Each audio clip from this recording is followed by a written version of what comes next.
আসসালামু আলাইকুম, আশা করি সবাই ভালো আছেন, সুস্থ আছেন। সো এখানে আমি আসলে কিভাবে আপনারা সফটওয়্যার ইনস্টল করবেন এই বেসিক জিনিসটা যারা একদম বিগিনিং লেভেল আছে, যাদের বুঝতে সমস্যা হয় তাদের জন্য নিয়ে এসেছি।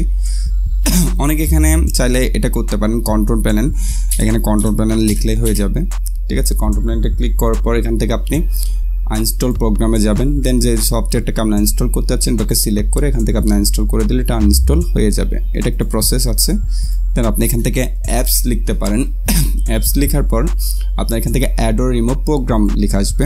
সো এখানে ক্লিক দেওয়ার পর আপনি যে সফটওয়্যারটাকে আনইনস্টল করতে যাচ্ছেন ওটার পাশে যাবেন এবং এটাকে আনইনস্টল করে দিলে এটা আনইনস্টল হয়ে যাবে। ঠিক আছে, সো এটাও একটা বিষয় গেল। এখন আসি একদম পারফেক্টভাবে আইওবিটকে ব্যবহার করে কিভাবে আপনি ইনস্টল করবেন।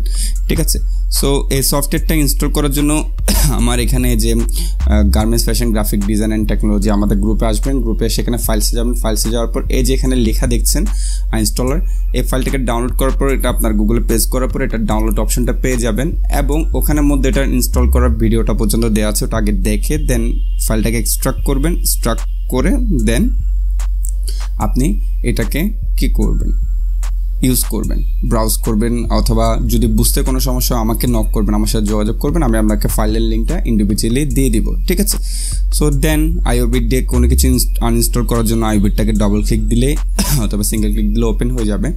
আমি এটার মাধ্যমে আমার যে সফটওয়্যারটাকে আমি আনইনস্টল করতে চাই ওটাকে জাস্ট আমি সিলেক্ট করব। সিলেক্ট করার পর যখন আমি এখান থেকে আনইনস্টল ক্লিক দিব এটা একদম প্রপারভাবে সব কিছুকে আনইনস্টল করে নেবে। ঠিক আছে, ইন কেস আমি এখন যাচ্ছি এখান থেকে আমি জুমটাকে আনইনস্টল করতে। ঠিক আছে, সো যদি আমি জুমটাকে এখান থেকে আনইনস্টল করতে চাই সেক্ষেত্রে আমার যেটা করতে হবে, আমার জুমটাকে সিলেক্ট করলাম, আনইনস্টলে ক্লিক দিলাম। ঠিক আছে, এখানে আপনি create a restore point before uninstall এটাকে দেওয়ার দরকার নেই। এখান থেকে অটোমেটিক্যালি রিমুভ রেসিডুয়ালস ফাইলস এটাকে ক্লিক করে দিবেন। দেন এখান থেকে আনইনস্টল করে দিবেন। ঠিক আছে, এরপর ওয়েট করবেন এটাকে লোড নেওয়া পর্যন্ত।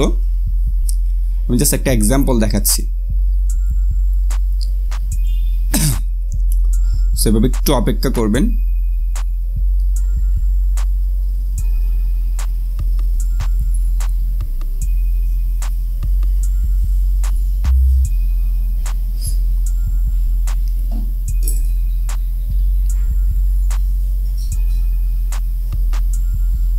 দেন এটা ওকে, এটা আনইনস্টল হয়ে গিয়েছে। এভাবে করে আমরা খুব সহজে জিনিসগুলোকে আনইনস্টল করতে পারি। ঠিক আছে, সো আশা করি বিষয়টি সবাই বুঝতে পেরেছেন। ভিডিওটা কারো যদি কাজে লেগে থাকে অবশ্যই লাইক, শেয়ার এবং কমেন্ট করতে ভুলবেন না এবং সাবস্ক্রাইব করতে ভুলবেন না। আসসালামু আলাইকুম।